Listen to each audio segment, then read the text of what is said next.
Reserve bank के तत्कालीन कई गवर्नर्स ने लिखा था, सबकी जानकारी में था कि देश कंगाली की तरफ पहुंच रहा है, पर कोई डिसीजन नहीं लेता था क्योंकि सत्ता सबको प्रिय। सिंगल इस पर्पस की भारत को आर्थिक ताकत दुनिया की महत्वपूर्ण बनानी है। 25 करोड़ गरीब गरीबी रेखा से निकल आए, ये दुनिया के इतिहास में, मानव इतिहास में, डेमोक्रेटिक फ्रेमवर्क में कहीं हुआ है।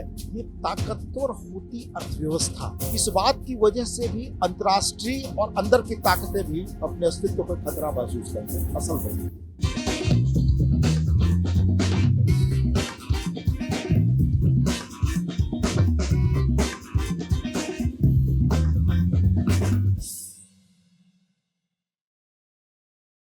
मनी कंट्रोल संवाद के एक नए एपिसोड के साथ हम लोग मौजूद हैं। हमारे साथ अतिथि के तौर पर हरिवंश जी, जिनके साथ हमने पहले चर्चा की थी मोदी की इवैल्यूएशन प्राइम मिनिस्टर के तौर पर और देश की राजनीति में कैसा बदलाव आया। इस बार हम लोग खास वजह से ये बातचीत कर रहे हैं। वजह ये है कि पिछले महीने भारत के फॉरेक्स रिजर्व के आंकड़े रिलीज हुए और वह जो भारत का इतिहास रहा है उसमें अभी तक का सबसे बड़ा आंकड़ा है फॉरेक्स रिजर्व का, जो कि है 693 बिलियन का, जो कि इस नरेंद्र मोदी सरकार के समय में इस देश ने अचीव किया है। हरिवंश जी से चर्चा इसलिए क्योंकि जब भारत को स्वतंत्रता के बाद अपने इतिहास में पहली बार सोना गिरवी रखना पड़ा था, तो वक्त था प्रधानमंत्री के तौर पर चंद्रशेखर का, और हरिवंश जी उनके अतिरिक्त सूचना सलाहकार थे, खुद प्रधानमंत्री कार्यालय में उस समय थे। भारत की आर्थिक सेहत में जो ये इंप्रूवमेंट हुई है वह शायद 90 के दशक में कोई कल्पना नहीं कर सकता था। दुनिया की 5वीं बड़ी आर्थिक ताकत बन चुका है, तीसरी की तरफ जाने को तैयार है। हरिवंश जी, स्वागत है आपका एक बार फिर से। धन्यवाद ब्रजेश जी। मैं आपसे ये समझना चाहता हूं कि भारतीय अर्थव्यवस्था के लिहाज से मुझे लगता है कि जो सबसे बुरे पल रहे होंगे वो पल रहे होंगे जबकि आप उस समय के प्रधानमंत्री चंद्रशेखर के सूचना सलाहकार थे। आपने बहुत करीब से उस पहलू को देखा था जब डिफॉल्ट क्राइसिस से बचने के लिए इस देश का सोना गिरवी रखना पड़ा था, वो भी 20 टन जो कि क्वांटिटी थी। महज 400 मिलियन से ज्यादा, 400 मिलियन डॉलर से कुछ ज्यादा का हमें अमाउंट चाहिए था, जिसके लिए हमने 20 टन सोना गिरवी रखा था। जो इस देश की अर्थव्यवस्था है उसके हिसाब से ये दोनों क्षण जो है वो लैंडमार्क है। अब जबकि देश का फॉरेक्स रिजर्व अपने हाईएस्ट लेवल पर है और 1991 का वो दौर जबकि हमें डिफॉल्ट क्राइसिस से बचने के लिए सोना गिरवी रखना पड़ा था। अर्थशास्त्र जो है आपका पसंदीदा विषय है, आपने उसमें अपनी पोस्ट ग्रेजुएशन करी, आर्थिक पहलू पर लिखते भी हैं, इस देश को समझते भी हैं। आपसे मैं समझना चाहता हूं कि ऐसा क्या हुआ था, किस देश को सोना गिरवी रखना पड़ा था? किसी घर में भी सोना गिरवी रखना पड़े सबसे अपमानजनक पहलू देखा के तौर पर माना जाता है, देखा जाता है। देश कैसे पहुंचा वहां पर? बहुत ही महत्वपूर्ण सवाल है ब्रजेश जी, और दो दृष्टियों से हमें अपने अतीत के महत्वपूर्ण नाजुक मोड़ों को जानना चाहिए कि उसी से भविष्य के लिए प्रेरणा, उत्साह और ताकत मिलती है। दुनिया के बड़े इतिहासकारों को भी पढ़ें, बड़े दार्शनिकों को, बड़े पॉलिटिकल लीडर्स का मैं बहुत सारे लोगों का नाम गिनाऊं कभी, तो कहते हैं कि इतिहास इसलिए सीखे कि भविष्य बेहतर कर सके। आज हम जहां पहुंच चुके हैं, जिस मुकाम पर, आपसे एक बार चर्चा जब हुई थी इस प्रधानमंत्री जी की कार्यशैली में, उनकी सिंगल इस पर्पस की भारत को आर्थिक ताकत दुनिया की महत्वपूर्ण बनानी है, ये उसका परिणाम है। और मेरी निजी धारणा है, जो कुछ मैं समझ पाता हूं उसके आधार पर, कि 21वीं सदी में देशों की आर्थिक जो क्षमता है, आर्थिक ताकत है, वही भविष्य तय करने वाली चीज। क्या हुआ था इस मुल्क में जब आज के भविष्य की कल्पना नामुमकिन थी? तो शायद भारत की अर्थनीति आजादी के बाद ही जो गांधी जी की अवधारणा थी उस पर बहुत लंबा डिबेट है।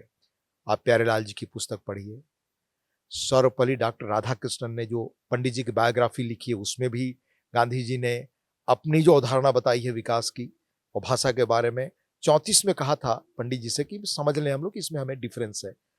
और बहुत सारे लिटरेचर है जिसमें बहुत विस्तार से है कि भारत एक पश्चिमी विकास के मॉडल पे चल पड़ा। उस वक्त राजगोपालाचारी, हमारे देश में राजगोपालाचारी बड़े मनीषी किस्म के नेता हुए। उन्होंने तभी टिप्पणी की थी शुरू के दिनों में कि ये लाइसेंस कोटा परमिट राज हमें कहां ले जाएगा। मैं बहुत विस्तार से उस पर गए बगैर सीधे आता हूं, जिसके बारे में आपने चंद्रशेखर जी के दौर के बारे में पूछा। तो मुझे अध्ययन के दौरान ये मिला कि 1983 वगैरह के आसपास जब दूसरी बार आदरणीय इंदिरा जी प्रधानमंत्री बनकर आ गई थी, तो बड़े पैमाने पर short term loan even international market से भी हायर इंटरेस्ट पे आने लगे वेलफेयर स्कीम्स के लिए, जिसमें आज जैसी कई योजनाएं रही होंगी जो आज जिन फ्रीवीज के हम खतरे की बात करते हैं। फ्रीवीज की आज बात करते हैं। इसलिए भी देश को जानना चाहिए कि हम जहां फ्रीवीज की बात हो रही है वो पॉलिटिक्स हमें कहां ले जाएगा। तो not less than a person IG Patel, जो इस देश के टॉप इकोनॉमिस्ट रहे, रिजर्व बैंक के भी वो आपके गवर्नर रहे और शायद लंदन स्कूल ऑफ इकोनॉमिक्स के पहले एशियन डायरेक्टर वह बने। बिल्कुल सही कह रहे हैं आप। आईजी पटेल ने, यह सब स्मृति के आधार पर कह रहा हूं ब्रजेश जी आपको, आईआईएम बेंगलोर में भाषण देते हुए चेताया कि भारत आर्थिक विकास के जिस पथ पर पॉपुलिस्ट मेजर उठाकर बढ़ रहा है, ये बहुत खराब इसका अंत होने वाला है। लेट अस बी अवेयर, सावधान हो जाए हम लोग, चेतावनी दी। उसके बाद 85 ऑनवर्ड्स रिजर्व बैंक के जितने गवर्नर हुए उसमें आदरणीय मनमोहन सिंह जी समेत, मुझे लगता है मिस्टर मल्होत्रा एक गवर्नर हुए, वो सारे सब लोगों ने the then finance secretary, finance minister को एक पत्र लिखा कि भाई ये शॉर्ट टर्म लोन पेमेंट हम लोग करते चले, नहीं तो हम डेट ट्रैप की ओर बढ़ रहे हैं सीरियस। ये चलता रहा। तब तक राजीव जी के जमाने में उनके रहते शुरू हो गया था, राजीव जी प्रधानमंत्री थे, पर चुनाव आसन्न थे, इसलिए किसी ने साहस नहीं किया कि पहले हम देश बचाएं। पहले पार्टी और सत्ता अहम हो गई, क्योंकि ये डिसीजन सारे बड़े अलोकप्रिय और साहसिक डिसीजन उन तारीखों में माने जाते थे। और जैसे मैंने कहा, इस प्रधानमंत्री जी की एक क्वालिटी की साहसिक डिसीजन, तो रोक दिया गया कि नहीं, इससे चुनाव में नुकसान होगा। आदरणीय विश्वनाथ प्रताप जी सत्ता में आए। उस वक्त आपको याद होगा कि वो वित्त मंत्री भी थे और ये हालात जब बन रहे थे तो वो पूरी तरह से इससे वाकिफ थे। तो उनसे अपेक्षा की जाती थी कि वित्त मंत्री होते हुए देश को पहले रखेंगे, सत्ता बाद में।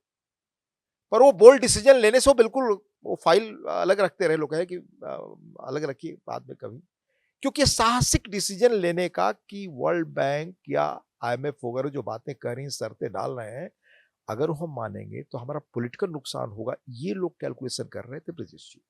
उन दिनों आपको याद होगा लेफ्ट भी साथ में था बिल्कुल जी। आदरणीय चंद्रशेखर जी सत्ता में आए 90 के आखिरी महीनों में, 90 के आखिरी महीनों में, नवंबर में जी, 6-7 नवंबर का डेट रहा होगा। मैं दिल्ली में था, मैं उन्हें जानता था, तो मैं इस अवसर पर गया था। जिस दिन बने उसी दिन शाम में उनके यहाँ द देन फाइनेंस सेक्रेटरी का फोन आया कि भाई सर से मिलना है, बहुत जरूरी है, बहुत ही अर्जेंट है। बहुत ही, शायद कैबिनेट सेक्रेटरी ने भी सूचना दी, नरेश चंद्रा शायद कैबिनेट सेक्रेटरी होते थे। तो उन्होंने कहा कि भाई अभी तो प्रधानमंत्री मैं बना आंशिक रूप से, अभी हमारा मंत्रिमंडल भी शपथ ग्रहण नहीं किया है, 24 घंटे भी नहीं हो, क्या अर्जेंसी आ गई। और चंद्रशेखर के डिसीजन के बारे में मैं नहीं कह रहा हूं, उस वक्त के फॉरेन सेक्रेटरी थे हमारे बड़े बिहार के मुचकुंद दुबे, उन्होंने कहा है कि इतना डिसिसिव आदमी मैं नहीं देखा। जो सरकार बनने की बात हुई थी उस वक्त प्रेसिडेंट थे आर वेंकट रमन जी, वो भारत की इकोनॉमी हालत से वाकिफ थे। तो उन्होंने चंद्रशेखर जी के शपथ ग्रहण पर तभी सहमति दी जब कांग्रेस ने यह आश्वासन दिया कि मिनिमम 1 साल रखेंगे। ये उनके आत्मकथा में है, जी हाँ, वेंकट लिखा है रमन उन्होंने। साहब की आत्मकथा में। और वेंकट रमन साहब ने जो चंद्रशेखर जी के बारे में लिखा है वो भी है। मैं चूंकि चंद्रशेखर जी पर अभी बात नहीं कर रहा हूँ, तो वित्त सचिव मिलने को बेताब थे। जब उन्होंने ये सूचना दी, तो चंद्रशेखर जी का वो देशज अंदाज में बहुत चीजें बात करते थे, तो कहे क्या मेरे लिए फाइल रखी हुई थी, आप लोग क्या कर रहे थे, आपकी रिस्पॉन्सिबिलिटी देश के प्रति नहीं थी? कहा कि नहीं सर, जो लोग आते थे वो पीछे फाइल रख देते थे कि हमारे आगे आने वाला व्यक्ति देखेगा। इस देश को याद रखना चाहिए ये क्षण ब्रजेश, इतिहास से सीखना चाहिए कि सत्ता पहले अगर आ जाती है, आपका मकसद हो जाती है, देश का हित पीछे पड़ जाता है। और इसके बीमार होने की शुरुआत दशकों पहले हो गई है हमारी अर्थनीति से। सबकी जानकारी में था, रिजर्व बैंक के तत्कालीन कई गवर्नर्स ने लिखा था, सबकी जानकारी में था कि देश कंगाली की तरफ पहुंच रहा है, पर कोई डिसीजन नहीं लेता था क्योंकि सत्ता सबको प्रिय थी। इसी पर वार्न किया था हमारे आंबेडकर साहब ने कि जिस दिन ये क्षण आएगा, दोबारा आप अपनी आजादी खो देंगे। आज जो हमारे राज्यों में और कई जगह की राजनीति में जो मुफ्तखोरी का वादा है, मेरे ख्याल उसकी से हिमाचल प्रदेश बड़ा ग्लेरिंग एग्जांपल है, जहाँ पर कि सैलरी देने के पैसे नहीं और जहाँ पर आप ओल्ड आप पेंशन स्कीम वोट लेने के लिए आपने किया। कर्नाटक, पंजाब, अब मैं किसी स्टेट का वो नहीं कहना चाहता हूं, लेकिन इस तरह की चीजें कहां ले जा रही हैं? उनके रिजर्व बैंक की रिपोर्ट्स निकाल कर इनकी फाइनेंशियल सिचुएशन देख लीजिए, क्या हालत है। और कई स्टेट्स की। तो चंद्रशेखर जी ने सबसे पहले कहा कि वित्त सचिव होने के रूप में आपकी जिम्मेदारी पहले बनती है कि आप बताएं कि देश इस हालत में है। आपने भी अपनी जिम्मेदारी का निर्वाह नहीं किया। और चंद्रशेखर जी किसी से बड़े मर्यादित रूप में मिलते थे, इसके बाद कुछ कहा नहीं। अपने फाइनेंस मिनिस्टर को कहा जब बन गए कि we need new finance secretary, simple. और मुझे ठीक-ठीक याद है तो फाइनेंस एसपी मिनिस्टर शुक्ला, हाँ, यशवंत सिन्हा थे और फाइनेंस मिनिस्टर जसवंत सिन्हा थे और एसपी शुक्ला फाइनेंस सेक्रेटरी होकर के आए। जब ये स्थिति हुई, उसी बीच आपको पता है कि सरकार से समर्थन वापसी और वो गिराने की प्रक्रिया शुरू हो गई। कैसे वेंकट रमन साहब जो राष्ट्रपति थे, उन्होंने बुला करके भी कहा कि भाई देश इस हालत में जा रहा है, पूरा बजट बनाने दीजिए। लेकिन उसके लिए, और बजट में कई उस वक्त के नॉन इकोनॉमिस्ट के मेमोयर्स पढ़िए आप, उसमें लिखा है कि चंद्रशेखर जी बड़े बोल्ड बजट ला रहे थे ताकि ये इकोनॉमिक क्राइसिस हम दूर करें और भारत एक अपने स्वावलंबी रास्ते पर चल पड़े। तो जो इकोनॉमिक रिफॉर्म का मौका मिला हमारे आदरणीय नरसिंह राव जी को, उसको ब्लूप्रिंट तो इन लोगों ने बनाया था। ये रिकॉर्ड पे है कई ब्यूरोक्रेट्स। चंद्रशेखर जी के समय में ये चंद्रशेखर जी ब्लूप्रिंट के तैयार समय हुआ। में, हाँ हाँ, ये यशवंत सिन्हा जी के मेमोयर्स में है और कई ब्यूरोक्रेट्स के मेमोयर में है, जो आप निकाल करके पढ़ें। हमारे वाई वी रेड्डी साहब बाद में रिजर्व बैंक के गवर्नर हुए, वो बड़े महत्वपूर्ण पद पे थे, उनके मेमोयर्स आप पढ़िए, उसमें कई चीजें आपको मिलेगी। फिर उसका बड़ा दिलचस्प प्रकरण आपको मैं बता रहा हूँ।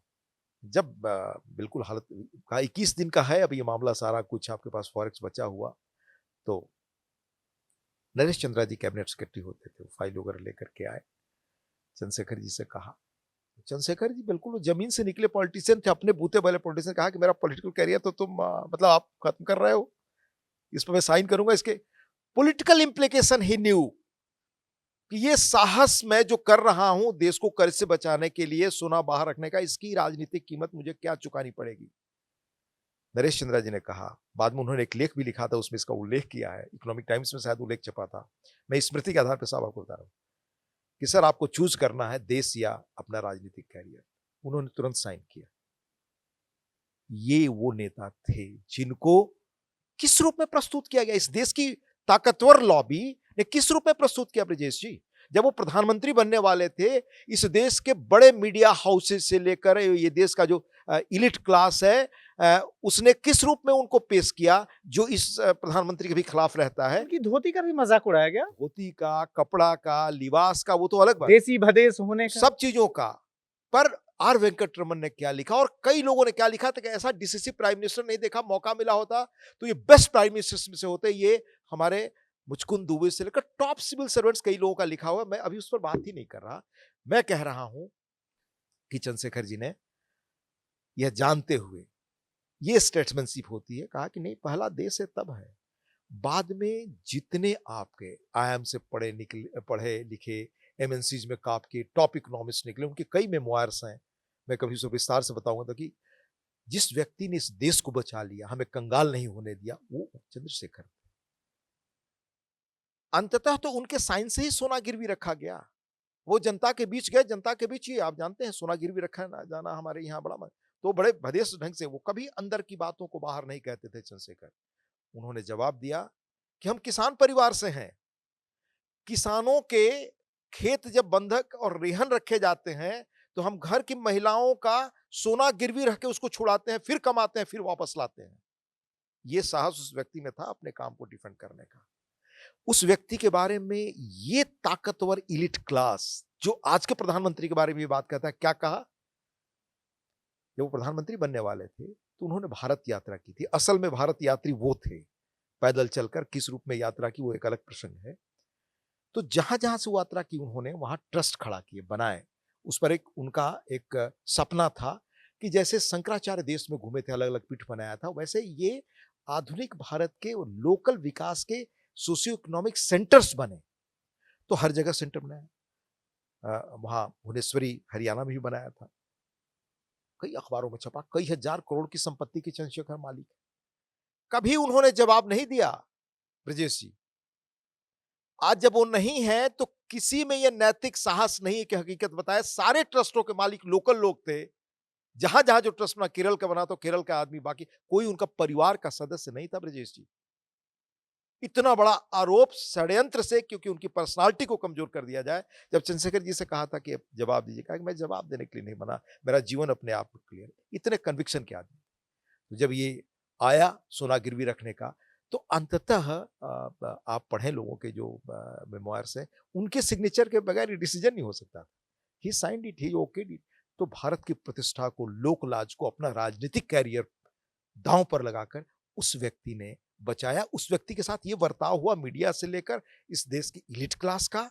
और उस कम समय में कितने फाइन डिसीजन करने वाले थे कई चीजों में। देश भारी संकट से गुजर रहा था, आतंकवादी मसलों से लेकर के अयोध्या प्रकरण हल होते होते रहा। कई किताबों में आप उसका पाएंगे। पर उनकी लोकप्रियता ना बढ़े। ये किस रूप के वो प्राइम मिनिस्टर थे, ये वेंकट रमन जी ने भी लिखा है जो उस वक्त के राष्ट्रपति थे, और कई लोगों ने लिखा है। ये हमारे देश की परंपरा रही है इस प्रभु वर्ग की। तो आप ये बताएं कि जिस व्यक्ति ने खुद एक तरह से कह सकते हैं पॉलिटिकल सैक्रिफाइस, उनको पता था कि इसकी कीमत मुझे चुकानी पड़ेगी राजनीतिक तौर पर, बावजूद देश हित में वो फैसला किया। हम बात कर रहे हैं इस प्रधानमंत्री की, जिसके समय में भारत का फॉरेक्स रिजर्व अपने हाईएस्ट लेवल पर है। भारत अर्थव्यवस्था की दृष्टि से दुनिया की 5वीं बड़ी अर्थव्यवस्था बन चुका है। और जो तमाम जो इंटरनेशनल एजेंसीज जो हैं, अगर उनके असेसमेंट को देखें तो बहुत जल्दी भारत तीसरी बड़ी अर्थव्यवस्था बनने की राह पर है। क्या वजह है कि अगर इकोनॉमिक पॉलिसीज या देश की फाइनेंशियल कंडीशन इतनी बेहतर है, तब भी नरेंद्र मोदी की जब चर्चा होती है तो इस बात में के लिए चर्चा होती है, खासतौर पे विपक्ष द्वारा, कि साहब इनके समय में बेरोजगारी सबसे अधिक है, देश जो है सो बदहाल हो गया है, कि बड़ा जो है सो युवा बेरोजगार है। जो पीरियड था चंद्रशेखर का, जब आपने बताया कि जो पूर्व के पाप थे, जो कि नेहरूवियन पीरियड से शुरू हुए थे, उसकी कीमत चंद्रशेखर ने चुकाई। और वहां से जो है ये हालात हैं कि हम इतनी मजबूत आर्थिक स्थिति में बने हुए हैं। तब भी जो है नरेंद्र मोदी का बतौर प्रधानमंत्री पिछले 10 साल का जो ट्रैक रिकॉर्ड है, जिसमें कि देश की आर्थिक सेहत इतनी बेहतर हुई है, जो कि हाईएस्ट फॉरेक्स रिजर्व के तौर पर भी रिफ्लेक्ट हो रही है, तब इस तरह की अवधारणा जो बनती है, इसके पीछे की वजह आपको क्या लगती है? क्या यह सिर्फ निरी राजनीति है, या फिर उन लोगों की नकारात्मक पॉलिटिक्स है जो कि जब सत्ता में थे उन्होंने इस देश को बदहाली के रास्ते पर धकेला फ्रीवीज की स्कीम के जरिए? आज भी कई सारे राज्य जो बदहाली के कगार पर हैं, वही फ्रीवीज जिसका कोई साउंड इकोनॉमिक मॉडल नहीं है। आप ओल्ड पेंशन स्कीम जो है प्रॉमिस कर रहे हैं, लेकिन आप उसके लिए कोई प्रोविजन नहीं कर रहे हैं। तो एक तरफ उस तरह की राजनीति और दूसरी तरफ ये हिम्मत कि नहीं जी, हम कोई भी वो कदम नहीं उठाएंगे जिससे कि देश बदहाल हो, और इस तरह की पॉलिसीज के जरिए देश के फॉरेक्स रिजर्व को अपने हाईएस्ट लेवल पर लेकर जाना। ये जो चेंज आया है थॉट प्रोसेस में, खासतौर पर पॉलिटिकल लीडरशिप के, इस कॉन्ट्राडिक्शन को जो है कैसे समझा जाए? आप ब्रजेश जी इसको देखिए कि ये ताकतवर होती अर्थव्यवस्था माननीय प्रधानमंत्री जी के नेतृत्व में, इस बात की वजह से भी अंतर्राष्ट्रीय और अंदर की ताकतें भी अपने अस्तित्व पर खतरा महसूस करते हैं। असल वजह ये, अब मैं आपको बताऊं आज क्या स्थिति है। पहले मैं प्रधानमंत्री जी किस रूप में काम करते हैं उसके उदाहरण के साथ एक और आपको चीज बता दूं। कि अभी आपने देखा होगा वन नेशन वन इलेक्शन की बात हो गई, इसका अर्थव्यवस्था से क्या लेना देना है साहब? इस पर कहीं मीडिया में आज तक मैंने चर्चा नहीं सुनी, दुर्भाग्य से। पर अगर सिर्फ वन नेशन वन इलेक्शन हो जाए, जो इस देश में 67 तक था 52 के बाद, ये ऐसा नहीं कोई पहली बार हो रहा है ऐसा जो पेश किया जा रहा है, तो 1.5% जीडीपी पर आपका असर पड़ेगा। 1.5% जीडीपी का अर्थ आप समझते हैं, लगभग 4.5 लाख करोड़ का। दूसरा, एक एक और छोटा कदम, स्टेट्स अपने इकोनॉमिक डेवलपमेंट को अलाइन करे सेंटर के साथ। ये मैं नहीं कह रहा हूं, अभी अगस्त के पहले सप्ताह में मिस्टर वी कृष्णमूर्ति, जिनकी पुस्तक आई है India at the rate of 2047, उसमें दुनिया का मशहूर अर्थशास्त्री आईएमएफ के जो आपके एग्जीक्यूटिव डायरेक्टर हैं सर, उनका यह बयान है कि भारत, केंद्र तो अपने औसत 7% के आसपास बढ़ ही रहा है, राज्य अपनी चीजों को ठीक कर दें तो 1%, 8% ये ग्रोथ रेट हो जाएगी। यानी राज्य बेहतर करने लगे तो 1% और वन नेशन वन इलेक्शन हो तो 2.5% ग्रोथ रेट अभी होने वाला है। ये देश का सबसे इंपॉर्टेंट विषय है जो मीडिया में चर्चा का विषय होना चाहिए। कम से कम मीडिया का एक दायित्व है लोगों को एडुकेट करना, ये एडुकेट करने का सबसे बड़ा विषय है। ये ठीक है या नहीं, आप एग्जामिन करके बताएं। एक्सपर्ट्स ने रिपोर्ट में बताया कि है, इकोनॉमिस्ट ने कहा है कि है।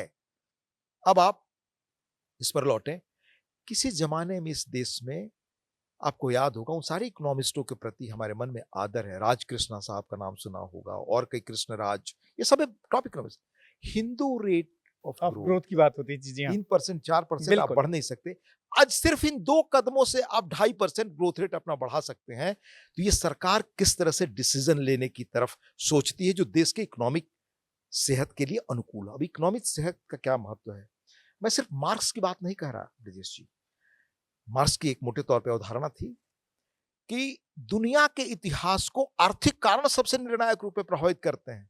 आज की तारीख में भारत का इकोनॉमिक रूप से ताकतवर होना सबसे महत्वपूर्ण है कि वही भविष्य तय करेगा कि भारत की बेरोजगारी हल होगी, गरीबी हल होगी।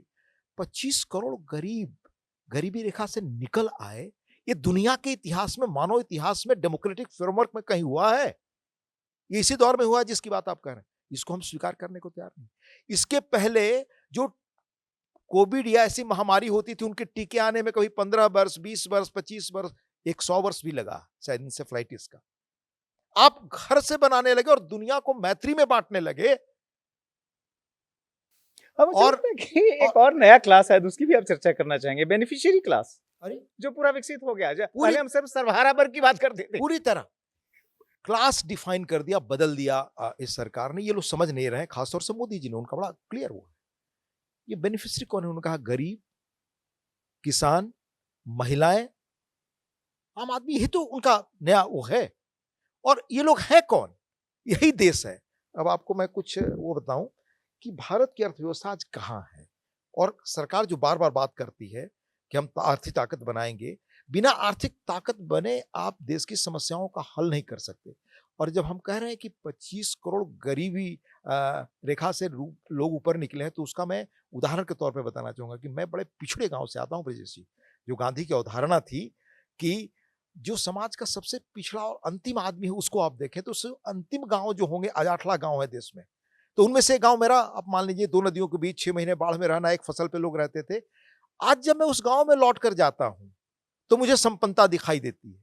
हमने देखा है गोबर से अन्न निकालते हुए, आज कोई घर ऐसा नहीं है जिसमें जो लगभग पक्का ना बन गया हो, जिसमें शौचालय न बन गया हो। मैं आपको आंकड़े कभी बताऊंगा, शौचालयों को बन जाने का अर्थ, देश में जो शौचालय बने हैं उससे महिलाओं पर अत्याचार कितने कम हुए हैं, ये आंकड़े हैं। भारत में आज रॉयट्स भी और ये आपके जो महिलाओं के साथ अत्याचार काफी मात्रा में घटे हैं इन टॉयलेट्स और ऐसे प्रयासों से। तो इसका इकोनॉमिक इफेक्ट क्या है वो अलग है, आर्थिक विकास का। अब आपको बताऊं कि 60 वर्ष हमको लगे, 2007 में हम 1 ट्रिलियन की अर्थव्यवस्था बने। 2019 में 5 वर्ष में हम 14 से 19 के बीच 5 वर्षों में 3 ट्रिलियन की हो गए। उस बीच कोविड आया, जिस कोविड में आप समझ सकते हैं कि आपके यहाँ वेंटिलेटर नहीं होते थे, किट्स नहीं होते थे, और उस बारे में ज़रूर हमारे लोगों को पढ़ना चाहिए। 3 किताबों का मैं नाम आपको बताता हूँ, कोविड में कैसे काम हुआ, भारत का सामर्थ्य क्या है। वो भारत के सामर्थ्य को इस बार दुनिया ने देखा। ये 3 किताबें जिन लोगों ने लिखी हैं, वो अद्भुत हैं। जिसमें अरुण पिथोडे हैं, एक आईएएस अधिकारी, the battle against Covid diary of an bureaucrat. ये किसी बीजेपी के व्यक्ति ने नहीं लिखी है। PM Gandhi Modi a nation to protect leading India through Covid crisis. वैज्ञानिक जितेंद्र शर्मा जिन्होंने सबसे अधिक काम किया है।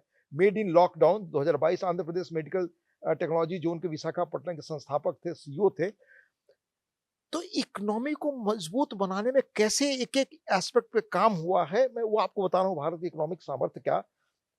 अब इसका अर्थ क्या हुआ है साहब, कि भारत आज जो दुनिया में, मतलब आज स्थिति ये है कि आईएमएफ कहता है कि Indian economy is the only bright spot दुनिया में। आज मैं पढ़ रहा था वो जो थे लैरी साहब, जो बिल क्लिंटन के ज़माने में अमेरिका के वित्त मंत्री, एक तरह से कहें ट्रेजरी के इंचार्ज, क्या भारत की प्रशंसा की है।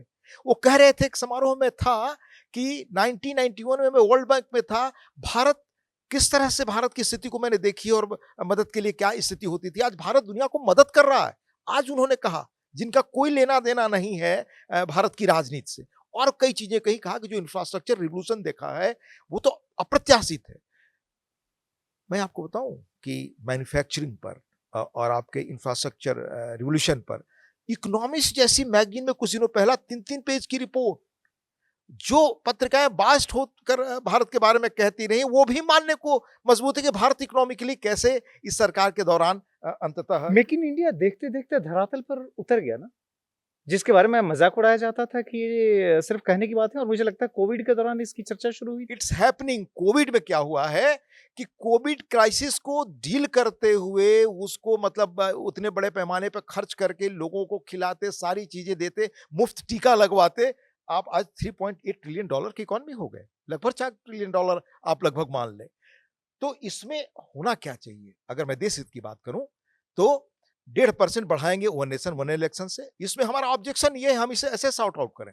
पॉलिटिकल डिफरेंसेस होंगे, पर हम उस पर बात करने को भी तैयार ना हो, तो ये देश हित में है या निजी हित में है, ये तय करना चाहिए। आज 47 तक भारत 55 ट्रिलियन की इकोनॉमी होगा, ये एक्सपर्ट्स कह रहे हैं।